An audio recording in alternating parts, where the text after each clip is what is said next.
Cashflow Diary Podcast, episode 111. Welcome to yet another exciting episode of the Cashflow Diary Podcast, the podcast that teaches you insider tips, tactics, and strategies for creating leverage streams of cash flow into your life. Learn from top-performing entrepreneurs, business owners, investors, and thought leaders from across the globe as they share their secrets to success. Like what you learn on this and other Cashflow Diary podcast episodes? Go to learninvestingnow.com and sign up to receive powerful tips and information that will help you succeed as an entrepreneur and investor. Now, here's your host, investor, entrepreneur, business owner, educator, speaker, author, and master facilitator of Robert Kiyosaki's cash flow game, Jay Massey. Hello out there. This is Jay Massey, your host, and welcome to yet another episode of the Cashflow Diary Podcast. I'm so glad that you take your time to invest it here, and then the goal is to produce a return, as you know. So return on the time that you invest with us here, I hope, is paying massive dividends for you out there in the real world as you go out there, take this information and multiply it, if you will. Now, I have a question for you. Did you know that 80% of Americans hate their jobs and only 1 out of 3 people say they are very happy? Now, hopefully that's not you, but if it is, today's guest is going to be able to help you with that. Today's guest, Jeff Steinmann, was one of those people who hated his job until he finally left, and I love the way he says this, he finally left his successful but soul-sucking corporate career after 15 years to pursue a lifestyle that would let him spend his time, now how he wants, instead of being a slave to a job. Here's the thing. Today, we're going to figure out something very simple that I know a lot of you want to do. Today, we're going to figure out how to quit working. Please help me welcome Mr. Jeff Steinmann. Jeff, you there? Yes, I am. Thanks so much for having me. I'm glad that you are here. I think everybody wants to know how to quit working, but before we get there, I've got a question for you. I mean, we all start out, with the same level playing field. We all start somewhere. And I've often said this, that, entrepreneurs today, you're an author, you've got a consulting practice, a real estate, a whole bunch of things going on. But before all that was going on, just like superheroes, you had an alter ego, a beginning identity, the origin story. I want to know, before you had all this going on, before you were teaching us how to not work, what were you doing and who was Jeff Steinmann? Well, I was born in a small town in southern Illinois. No, I'm just kidding. You didn't want me to go back that far. Well, you could if it's relevant. It's fine by me. Some people are like, oh, cool, he's from Illinois like me. This is awesome. So, yeah, it's great. Yeah, well, no, but just like everybody else, I was brought up with this idea. In my town, there was this kind of major highway that ran. It used to be alongside the town. And, the town was on the one side, but what happened over time was the town sort of grew, and there was more town on the other side of this highway. And the houses on the new side were much newer than they were in the small kind of probably turn of the century town that I lived in. So we lived on the old side, and really there was this mentality that the rich people lived on the new side and the poor people lived on this side. I think it was the north side of the highway. And really from day one, I was raised with the mentality that, we're one of the poor people and they're the rich people, and that the rich people, and I do that in quotes because that was so much how it was talked about. They're on the other side, and we're not one of them, and they're different. And from a really early age, I remember being just the type of person that I had to question everything. Like, I'm supposed to eat this crap that I don't like. Why? And no matter what it was, I was always thinking, why do we have to do this? Why do we have to do things the way that we do them? And and I said, I knew from a very early age that I was going to do something different. Got it. Now, So I went to college. Yeah, go ahead. No. Well, there's just a couple of things that I think are already really cool to point out is because I think many of us get exposed to, and it's nobody's necessarily fault, but we get exposed to in a certain environment. And the environment you're describing, I think many of us can relate to. I know I can, but there's a certain, I like the way you said it, the mentality of the poor, meaning that there was a certain way of thinking and being just in general. And I love the questioning of everything because that's usually where the freedom begins for most of us. But keep going. Yeah, well, so I went off to college, and I didn't really know what I wanted to do with my life. And not only that, when I was in college, they were doing something to me that I couldn't get over. They were trying to teach me stuff that I didn't care about. And, I hear that's popular these days. Yeah. And boy, that didn't go over well with me. So one thing led to another. I ended up bouncing around colleges for about 13 years until I finally got my degree. That's a new plan. Okay. Yeah. Yeah, it's I call it a 13-year plan. Hey, whatever works, as long as and you it get worked there, out. right, I guess. It worked out okay.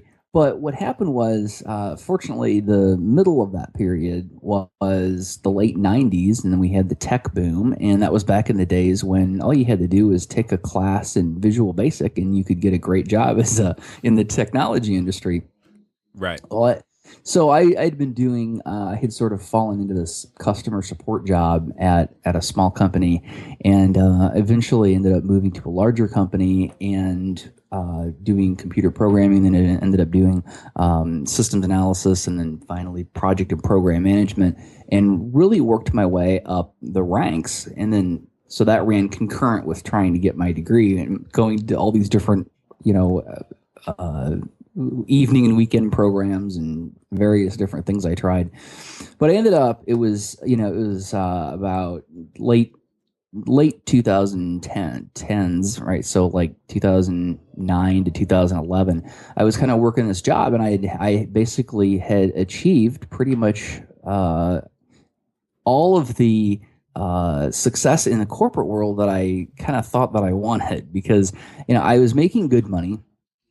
I had a nice big house and was able to kind of do pretty much what I wanted. Not everything, not anything, but I was pretty happy with the money, and I was pretty happy with the progression that I was making through my career. And then I remember very specifically one day I was sitting at my boss's desk, or maybe there was another level, I can't remember anymore, but at a very high level person's desk in their office, with him on a conference call with some other people in different parts of the country. And we're sitting there going through this pretty intense kind of a situation about this project that we were putting in place, something pretty significant we were doing, and there was some kind of issue with it. And then the guy's office he was in, the boss's boss, his secretary comes in and says, "Mike, you gotta take this call. There's an emergency." So and it's not like a real health, not like a real health emergency, like a work emergency. Right. I always like to put the difference, like not like somebody's not something that really mattered, but something inside the company. So he says, "Okay, well we gotta stop this meeting." And he picks up the phone, and he gets this information, and he just slams the phone down, and he lets the string of obscenities go. And this man was 2 weeks from his retirement at this point. And at that point, I kind of sat back and I said, so if I stay here and I keep moving up the ladder, this is what 2 weeks from retirement looks like. And it was really kind of at that point that I kind of made the decision, and I said, this is just, I really have to do something different. And I'd been looking for different options all along. I think by that point, I had already begun doing a little bit of real estate. But I finally started to say, this just doesn't make sense. I got to do something different. And that's when I got really serious about it. And you know about this, and I'm sure you talk about this on your show. But at some point, something sort of flips over in your head. Yeah. Yeah, because it's like this. It's like this. Oh, okay. This can't be just something that I research online and listen to podcasts and say, well, maybe that would be nice someday. That's interesting. It was no. This has to happen. Right.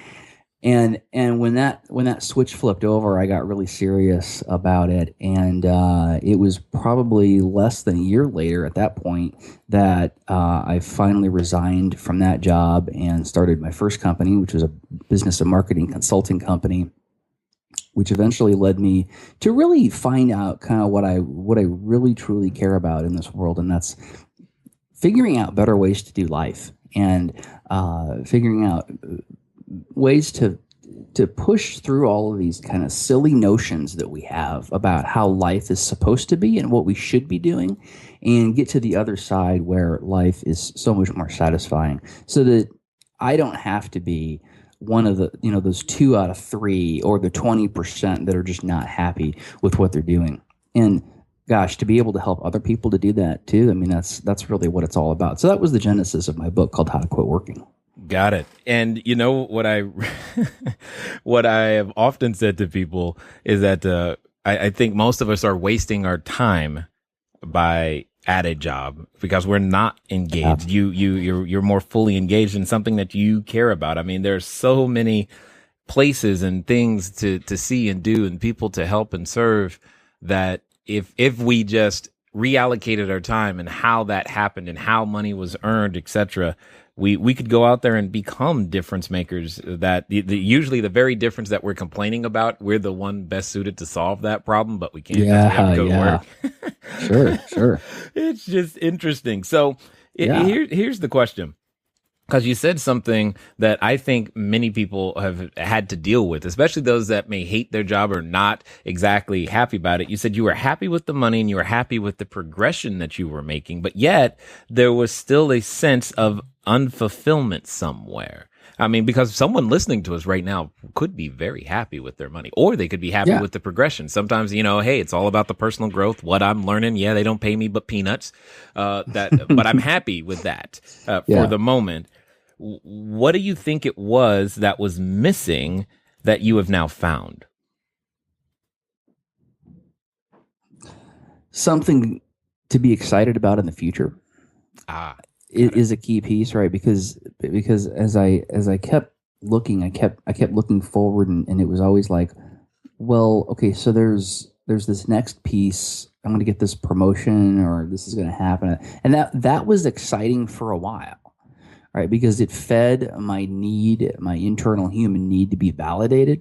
Right, whenever you're promoted, then someone else is anointing you and saying you are good. Right, it's like they have a little wand, they tap your head and they say you're good. And then as humans, like, we love that, we need that, we feel good about it. We put it on Facebook, we call our friends and family, and we tell them, "Yay, I got a promotion," and we feel good about it. And that works for a while. I mean, let's face it. It doesn't matter who you are. I mean, that for, at least for a while, that's going to work. That's going to keep you happy for most people.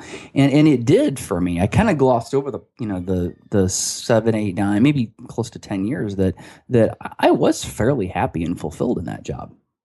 Yeah. But at some point, it's like you hit these milestones, and you keep seeing you keep. It's like, okay, I hit that salary level, I hit that position, I hit that title, I hit that responsibility. I keep hitting them, and I don't keep getting any happier.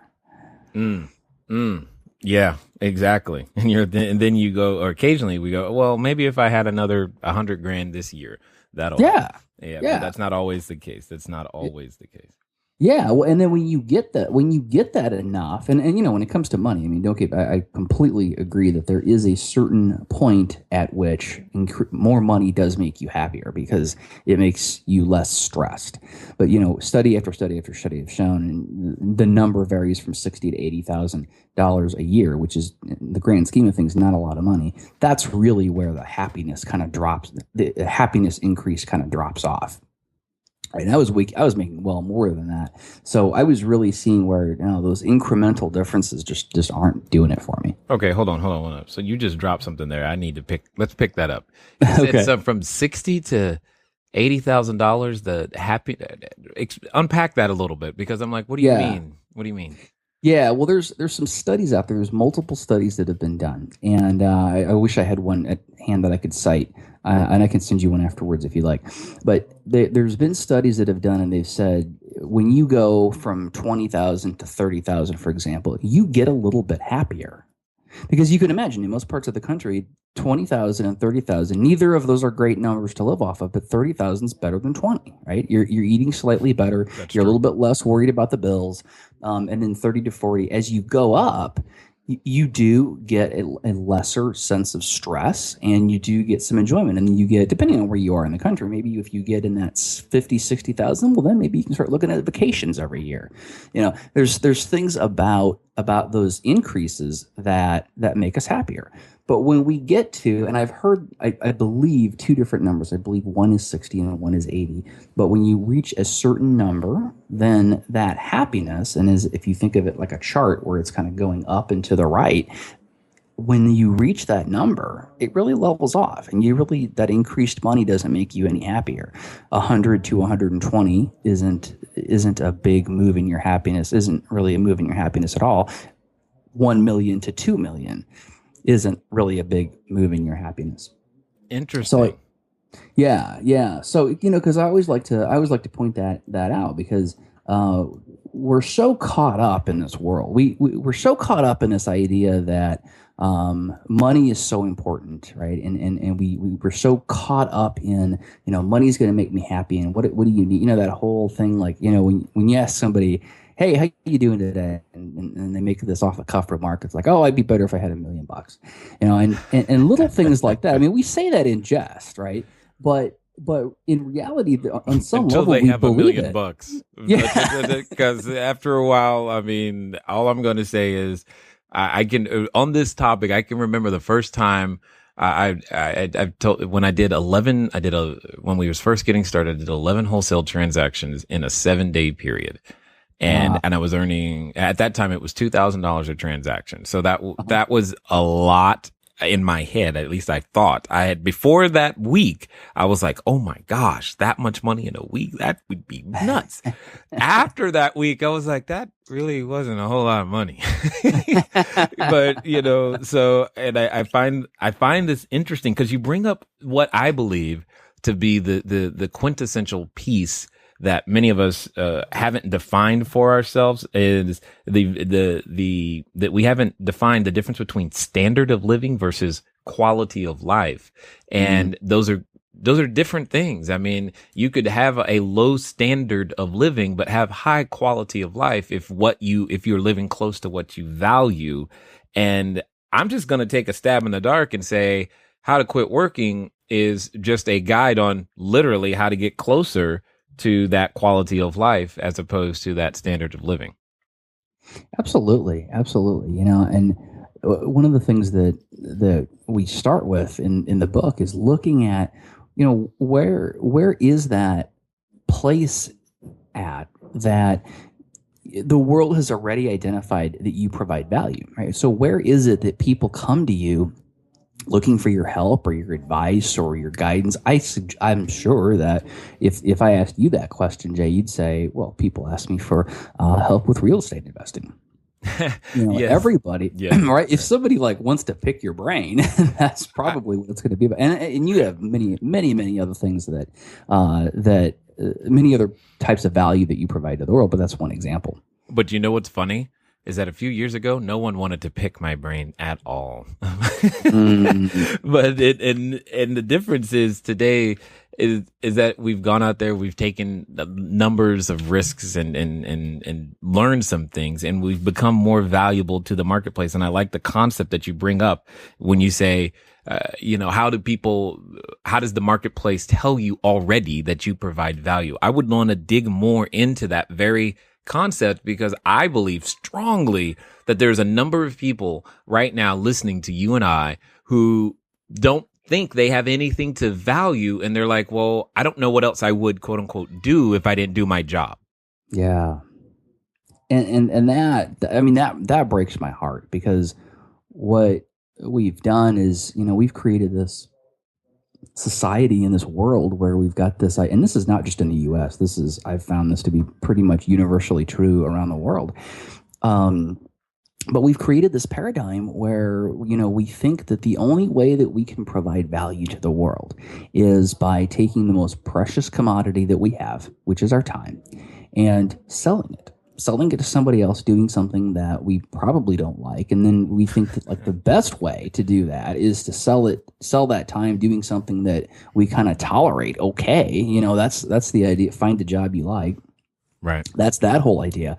But I think that's tragic. And when you raise children and I mean, when I say raise children, I mean like how all of us were raised when we were children. When we're raised with that belief, how could we even in our head say, oh, okay, how am I valuable to the world other than just selling my time? Right? It's not even a question that we think to ask. We don't even have the frame of reference or any way of thinking about that question that makes sense. And and that's part of what I really want to bring to the world with How to Quit Working is, that everybody has value, and you have value that is deeper, and it's more valuable and more complicated than this silly little idea of you just have to sell the hours in your day to somebody else to make money. Oh, I so wish. Right now, I just hope every parent listening sends this straight to every one of their teenagers, because that was one of the first things. It was the Cash Flow Quadrant by Robert Kiyosaki.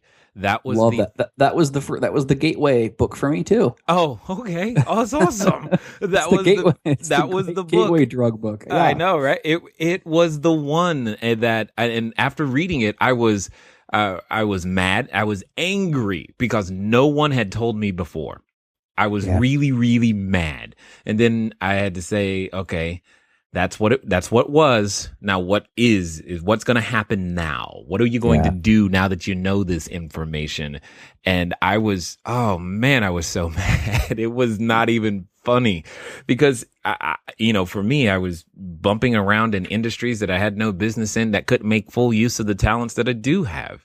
And I can only empathize with anyone who's right now feeling like, man, they're fish out of water. They don't fit in. It took me decades to realize that I was not the employee type. I'm hoping that this conversation here with Jeff is setting you free. So let's ask that common question, because I know somebody's thinking it.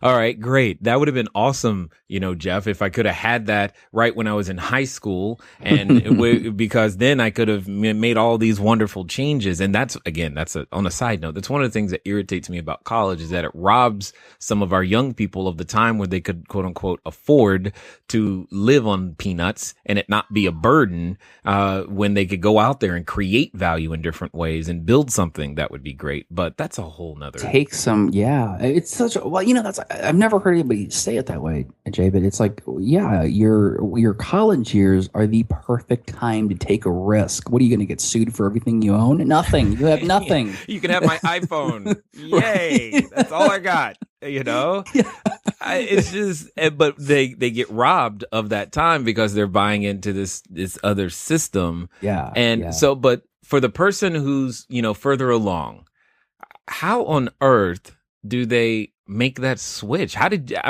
you make the switch? Was it just you woke up one day and said, that's it, I'm done? Was it planned? Was it, I'm just frustrated and I quit? If they've got kids, what are they going to do? How do they quit? Are you tired of letting good cash flow generating ideas go to waste? Go to CashFlowDiary.com/ready to apply for a complimentary, yes, that means free, one-on-one breakthrough session. Take action now. Go to CashFlowDiary.com/ready. Again, that's CashFlowDiary.com/ready. Before we get back to today's episode of the Cashflow Diary podcast, your host, Jay Massey, has some important insights to share with you.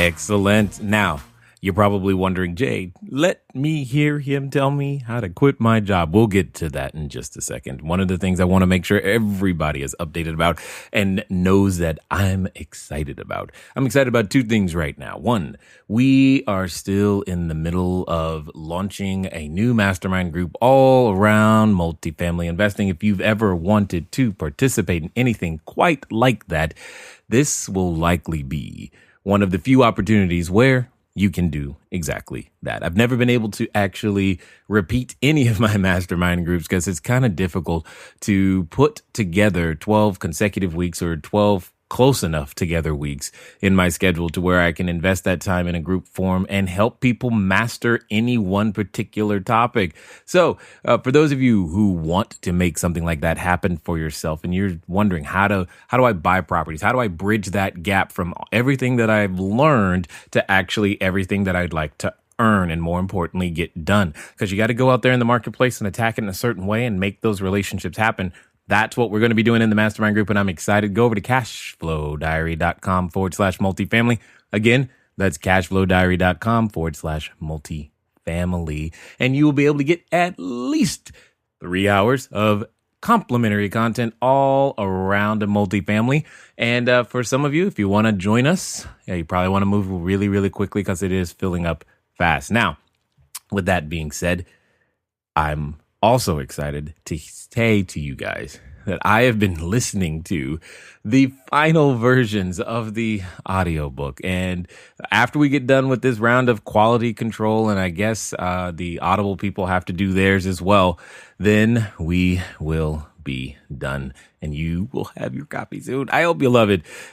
Get this. It turns out that we ended up with almost an extra hour of bonus content. So content that's really not available to many other places. And you guys who are on the audio book will get it, which is awesome. So if you want to know more about that or make sure that you're on the list to know when it is out, go to CashFlowDiary.com/audio, AUDIO. Or send a text message to 949-682-3565. The keyword is audio. So the keyword in the text message is audio, AUDIO, and that will get you the same thing. Enough about all that. Let's get you back to the interview. Yeah, that's a great question, and that's really begun to focus a lot more on that in the How to Quit Working platform because most folks have kids, most folks have bills to pay. And really what I recommend to people is you've got to kind of have two parallel tracks going. And hold on, Jeff. You forgot. Most folks like to eat too. So let's just I got you. Even if they don't have bills and don't have kids, they still want to eat. They've gotten used to that. They want to make sure that still happens. Yes. And we're going to make sure that still happens. So that's why we're going to do two parallel tracks, right? So you got to keep working that job. And then on the side, you've got to start to figure out, you can't build up a business. If you're working a job and you got kids, you probably got some other responsibilities. You can't build a full business on the side. It's just not realistic. What you have to do on the side is you got to take that small amount of time that you have and you've got to use it as effectively as you possibly can. And the most effective thing that you can do, the biggest thing that will move you from having a job to successfully having a business is identifying a product or service that people want and proving that product or service. So that means figuring out where is there a place in the market where there are some people who want this thing that I can provide. And while you're still working, you've got to get that in some, and the beautiful thing is it's so easy to do a quick and dirty kind of a test or trial product these days. So you've got to figure out where those people are that want that thing that you can provide, and you've got to provide it to them, and you've got to collect some money from them to prove out that you really truly have a product or service that people want. And once you have that product or service that people want, the rest of business building is details. Oh, goodness, Jeff, I'm beside myself with excitement right now because you just underscored every reason why I love real estate. is because the proof of concept is already there. It's not a matter of, I don't have to be smart enough to come up and invent something. But on the other side of that is, because of technology, people are telling Google all their problems. All you got to figure out is pick a problem and solve it. And it's so right there. And once you've got it, everything else is a matter of scale. I love keep going. This is good. Well, and I think that the thing, and first of all, to your point on real estate, there's so many reasons why real estate is. I mean, I'm sure we could do a 3-hour show on reasons why real estate is such an awesome thing to do. Like only 3 hours? Are you sure? You're right. You're right. We would have to cut it short. 3 days or something like that. Well, but we should plan that. We want to do that next week. Yeah, right. There you go. Hey, everybody tune in. We're just going to talk for 3 days straight. It'd be funny. But anyway, so, when you're building a business and when you're building it on the side, and I was actually just in an article on Success Magazine about this, but when you're doing it on the side, you've got to approach it differently. And you've got to approach it, number one, from the standpoint of realizing that, like you said, you want to eat. Right? So you got to keep that job, and you don't have a lot of extra time. You have very little extra time. And that's why you've got to approach it in a way of getting to the most important thing and the most critical thing and the thing that's going to move your business forward the most. And that is identifying that product or service and the people that want it and proving that idea so that you've got something that people want. You already know that. And that takes away so much of the risk and uncertainty of starting a business. But what most people do and what most gurus teach you to do is not identify that product or service first, but instead to build a website or to go out and get Twitter followers or to build out some giant social media presence or to learn how to do public speaking or learn how to do networking or learn how to do online ads or whatever it may be. But there's so much stuff out there that says, let's do all of this business building stuff when you don't have a foundation to stand on. And the foundation is that product or service, right? Because when you begin building out that, so when you go out there and you want to quit your job so you get that product that's like, here's how to make $1 billion on social media or whatever it is. In 7 seconds or less. In 7 seconds or less, yes, because it wouldn't be worth it if it took more than 7 seconds. So, so you go out there and you start trying to use that product, but you don't, and that might be a great product, right? But you don't have that fundamental. You don't have that product or service that you already know that people want. So what the hell are you going to tweet? I know. Oh goodness. The funny thing about what you're saying right now, and it's still hard for some people to believe, is I didn't even have a website till last year at all. And we had done hundreds and hundreds of real estate transactions. No website, no social media presence, none of that stuff. I mean, I have a Facebook account, but it's not like we were trying to get business or anything. Yeah. It's not, and it's still today, we're not the best at it. We're learning, we're getting better. It's just funny how what you're saying is that we go straight for the tools, but we don't even, and I think, I want to hear your opinion. I think the reason that we accept, and this is the key words, this is the reason that we accept that is because it feeds right into our fear and prevents us from doing what we know we must go do, which is sell something. Absolutely. Wow. Yeah, you totally hit the nail right on the head. And this is one of the things that I advise clients to do. And it's never a fun conversation.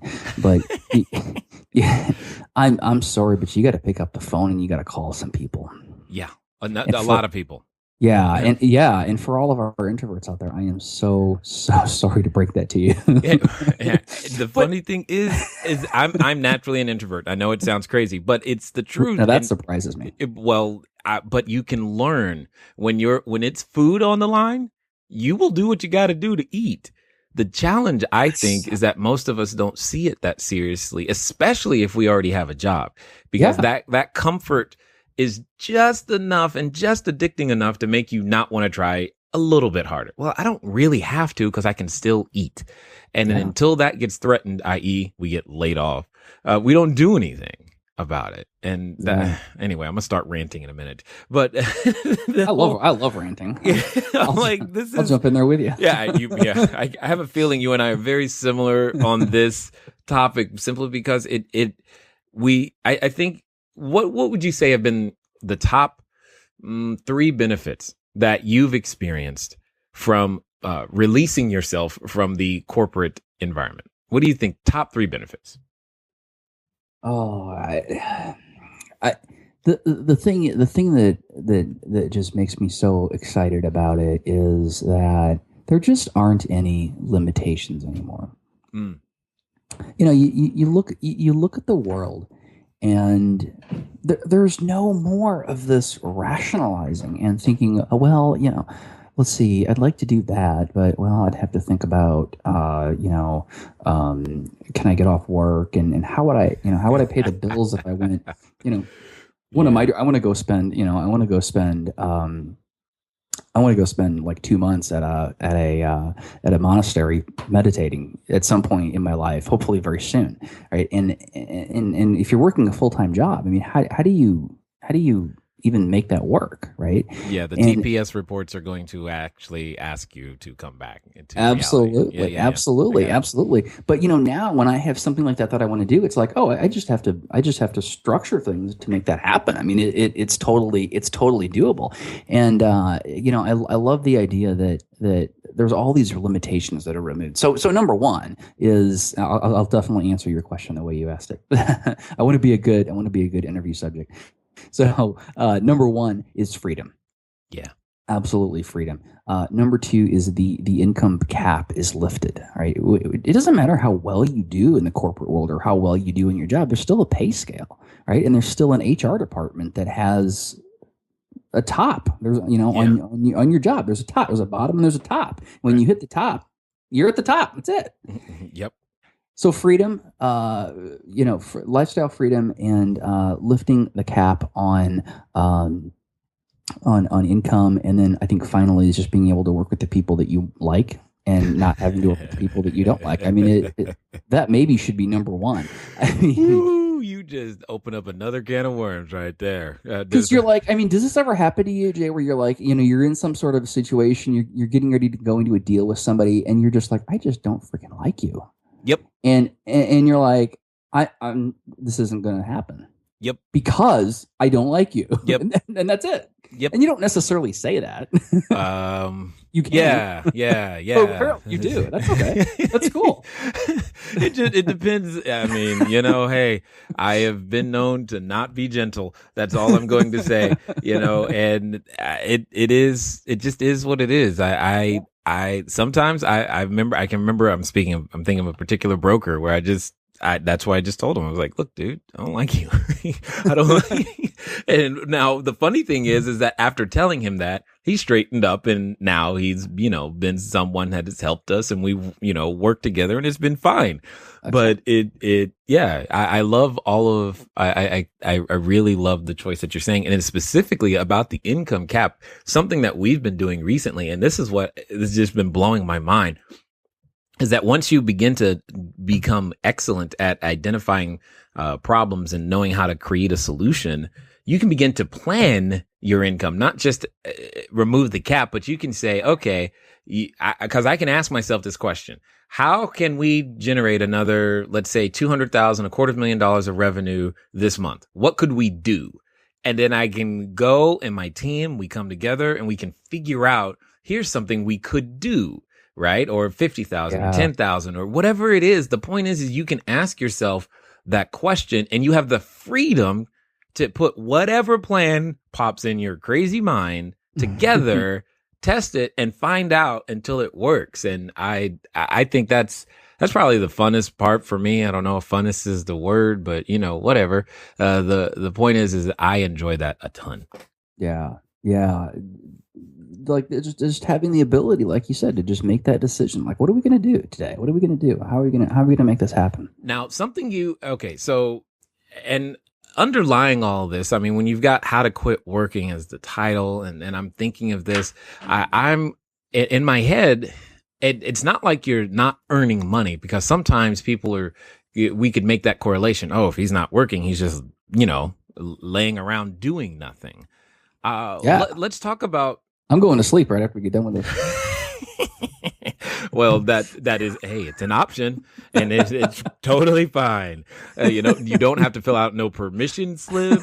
You don't have to wait. If the guy in the cubicle next to you wants to go to sleep, all of that stuff. There is consequence, though. There's definitely a consequence. Just because you can make the choice doesn't mean there's no consequence. Yeah, indeed. But so my question, though, is for the person thinking, then what are you doing if you're not working? I think talk to us a little bit more about that, because I think it has something. It's not that you're not doing something. It's just that how you feel with what you are doing. Yeah, how to quit working isn't about not doing anything. It's about doing something that you love, and it's about doing something that doesn't feel like work. Because I think that we've created this kind of silly notion in this world that work is a bad thing. I mean, when you look at the scientific definition of work, it's just moving an object from one place, using force to move an object from one place to another. That's like the scientific definition of work. But again, when you step back and look at it from a business standpoint, well, that's really what business is. It's moving something from one place to another in some fashion. And why does that have to be a bad thing? And it goes back to that whole notion that, we've tied all of this stuff together in our brains. Is we've got this whole idea that, well, the way that you make money, and really when I say make money, it means stay alive, right? Because, I mean, as you said, as you so brilliantly pointed out, we have to eat. Yes. And we like it. Right. And it keeps us alive. Right? Yes. It's important. Right. So we've tied together this notion of eating, staying alive, and doing a job and getting money. We've kind of tied that all together. And I think that as a society, we've become resentful of the idea that you have to go do something you don't like. And we've unfortunately attached that to the whole concept of work and money. And we've created this just kind of whole negative cacophony of thoughts and emotions around work, which is so unnecessary, because work is just accomplishing something. And when I interview folks on my show, I always ask them the same question. And I ask them the question of, how do you define success? And what everybody tells me, they use different words, they phrase it differently, but what it always comes down to is, I want to make a difference in the world, and I want to have a hell of a good time while I'm doing it. And that's all anybody wants. And yeah, work is involved in that, but that's not a bad thing. That's just how the world is, right? And that's what is required to make a difference in the world, which is all anybody wants. To make a difference in the world, it's work. And it's not bad work. I agree. And to play games with myself, because this is a game.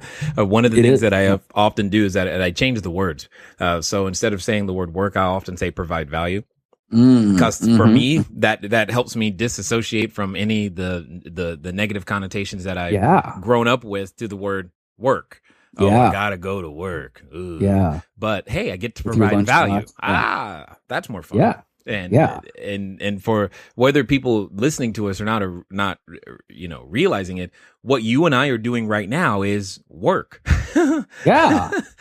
For us, as we have now chosen to define it, but I don't feel like I'm quote unquote working. This isn't drudgery. This is where we get an opportunity to document the things that have made a difference and share them freely to those who we hope catch them and use them to make a difference as well.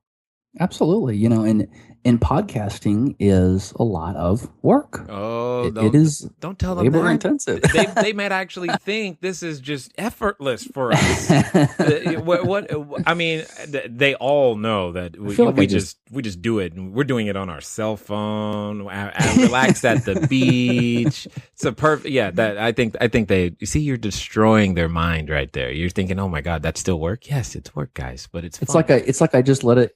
Yeah, it's like I just spilled the beans about Santa Claus. What about Santa Claus? That his beard isn't naturally gray. What? Yeah, it's brown. He dyes it. Great. Is there anything else that I don't know that I need to know? Will someone please tell me? You know, and it's stuff. Let's like not talk that. about the Easter Bunny. Oh, come on. He's got secrets too? No, not at all. Oh, goodness gracious. No, see, right now they're like, yeah, these guys aren't working. That's also code for they wish they could do this and call it work, but that's okay. The point is that you can do this and call this work. So let me ask you this. Where did you get the courage? Because oftentimes, especially people, they have the golden handcuffs. Yeah. Where did that courage come from to say, yeah, I got this, and a lot of people would quote unquote kill to be in my position and take and have what I've got. But for me, my standard is higher and this is no longer enough. I'm going to go strike out and do my own thing. Where'd you get that courage from? I think that I had to generate it. I had to generate it over a long period of time. One of the things that I didn't talk about in when I kind of went over my story is that when I finally left my job, that was probably my third or fourth attempt at starting a business and leaving my job. And it never worked for a number of reasons. There's a number I could list off 15 different reasons why it never worked before, but ultimately the reason it never did was I was too fearful to make a real commitment. Ooh. I was too fearful to actually really, really take bold action and take action that couldn't be reversed. And that's when everything changed for me. And the way that I got that courage was just filling my head with the right influences. You have to be downright almost psychotic about being sure that you put the right influences into your head and that you're getting the right things. And just by listening to a show like this, you're taking a huge step forward. And I'll give you an example. I've written about this in my book and blogged about it and stuff, but one of my obsessions is eliminating media and news from my life. And you mean that's not good for me? No, I thought, but it comes on so frequently. It's got to be great. Yeah, but there's a switch. And you don't even have to get out of your chair to change the switch. I know. It's offered. It's free. Oh, come on. No. It's Zig Ziglar put it best. He said, if somebody came into your house and they dumped a bag of garbage on the living room floor, you'd be mad, right? But the TV comes in and dumps garbage in your living room all the time, and we don't seem to care. And something happened to me recently. I live in St. Louis, Missouri, and you probably have heard the news about the things that have been going on over the past month or so in Ferguson. And because I live here, I'm 30 minutes away from that area, and know people in the area, and I even though I've made this commitment to eliminating media from my life, that was a situation where, I wanted to know what was going on because I cared about the situation. And what I found was that I quickly kind of got caught up in this watching the news and kind of the blow by blow and the play by play. What was every celebrity saying about it, and what was going on, and were there protests going on, and was there any additional violence? And I got really caught up into watching that, and it's amazing. I got to see kind of for the first time after eliminating media when I went back, when I backslid, I got to see what happened.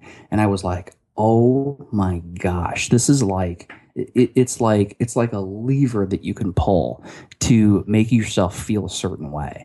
And then I finally said, I gotta cut this off. Right. Got to cut it. You got to cut it right off, and you got to go back to getting positive things in your head and things that influence and inspire you. And I could tell you that I probably missed business opportunities. I probably screwed a lot of stuff up that week or so that I got really obsessed with that. Really, because I mean, I was in the wrong mindset. I was totally in the wrong place. I was in a place of fear and lack and worry and that whole world is going to hell in a handbasket thought that it's so easy to get caught up in, because when you look at the news, I don't care if it's CNN.com or Huffington Post or whatever it is, you look at it and what is right there in the center, it is the most awful, shocking thing that they can find that's going on, and that's what they put right there in the center. And you're going to go to that thing several times a day, and then you're going to turn it on at night so that they can tell you at the top of the hour the 3 most horrible things that they can come up with that have happened. And the fact of the matter is, for every one of those, I truly believe that most people are good. Like a vast majority of people are good. But what the news does is they highlight the people that are bad and the bad things that are happening in our world with no regard for all of the wonderful things that go on every single day. I mean, just as an example, let's take podcasting. Every single day, thousands, probably tens of thousands of people in this world create podcasts that are completely free, and they have no motive other than to help other people to be better or do something. I mean, it's like, but where's the news headline that says, 10,000 people today created a podcast that changed somebody's life? Or where is that? And podcasting is just one silly example that I pulled out because that's what we happen to be doing at the moment. Right? I mean, there's an infinite number of things that are going on that are so incredibly positive, and we don't get to see them. All we get to see is the horrors that are going on, and then we've created this world where we think that's all that's happening. Right. You do know what CNN stands for, right? This is going to be good. it's constant negative news. Yeah. And that's their job isn't to make us feel better. Their job is to sell advertising, and to keep us glued. And and here's the sad truth, I think, and I could be completely wrong. I'm no psychologist. I think the reason we have a hard time disconnecting ourselves from things like that is because somewhere in us, we all want to know that someone is doing worse than we feel at that moment. And when you said it, when you said 1 out of 3 like their job, 2 out of 3 hate it, that's going to be a lot of people. Yeah.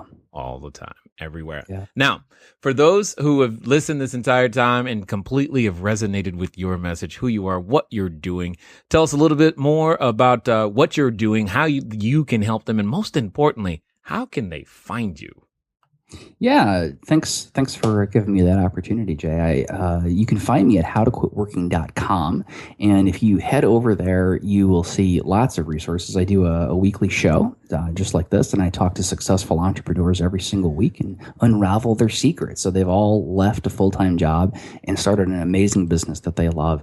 And I also have a book by the same name called How to Quit Working, which you can get on Amazon or you can get on my website at howtoquitworking.com. And I'd love to have you buy the book, and I'd love it if you go to my website, you can see how to get $150 worth of free bonuses, including a free video training series on how to quit your job and start a business. Nice. Free. I love that. That's like, it always fits the budget. Everybody loves free. Excellent, sir. I thank you for taking the time to invest here with the Cashflow Diary audience. As a quick last message. So now you've got your superhero tights on, you got your mask, your cape, you are ready to go. What would you say to the old Jeff, the alter ego Jeff? What would the new superhero say to the old alter ego, knowing what you know today? Oh, that is such a good question. And the answer is clear. Quit being so damn scared. It's all gonna be fine. Yeah, I can understand that one for sure. Even when it doesn't seem like it's fine, it's still fine. And it's gonna be fine. It's gonna continue to be fine. Awesome, sir. Thank you for being here today. Thank you so much for having me. I had a blast. All right, ladies and gentlemen, guess what time it is? It's time to move at the speed of instruction. You have requested it. You're looking for it. You're trying to figure out, how can I get out of my job? Well, it's easy. Go to howtoquitworking.com. Get started today, not tomorrow, right now. Yeah, I know you're listening on a mobile device. It has a pause button. It has a website, Safari or Chrome or whatever you'd like. And if you got one of those new iPhone 6 or 6 Pluses, you even got more screen room to look at it. So you have the ability to go out there to get started today. Don't wait till tomorrow. The law of diminishing intent will come up and sneak up on you. Now is the time to act. Move at the speed of instruction, as you've heard me say before. I look forward to talking to all of you guys again soon. Until next time.